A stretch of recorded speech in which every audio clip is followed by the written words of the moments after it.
And of course, I think that this is actually a good thing that this is happening. Yeah? Because if monks and nuns were not allowed to wear warm clothes in China, Buddhism probably would never survive. If it wasn't allowed to adapt in certain ways to the Chinese society, then probably it wouldn't survive, because it wouldn't get accepted by the Chinese society.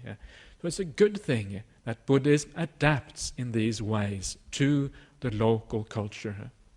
But there is a downside with adaptation. And the downside is when you start to go against the original Buddhism, the real teachings of the Buddha.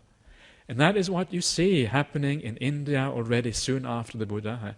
You see it also happening in China, because you see that many of the suttas and things that were accepted in China, because a lot of the things that were taken from India into China came at a fairly late stage. It came maybe 5, 6, 7, 800 years after the Buddha. Over a very long period of time it was taken into China.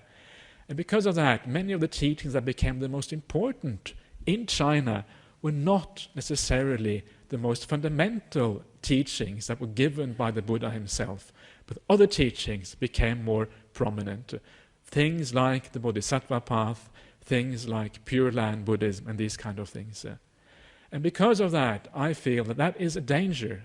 That is where I would say that, and this is a good example for us in Australia to think about when we bring Buddhism into Australia, to be careful of these sort of things and be very clued up, so to speak, on what actually is the core teachings of the Buddha. Otherwise, you might be led astray.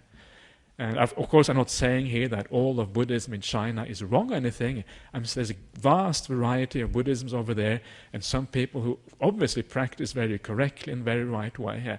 But still, I feel there is a danger when you start to move away and you focus too much on those things which are not the word of the Buddha.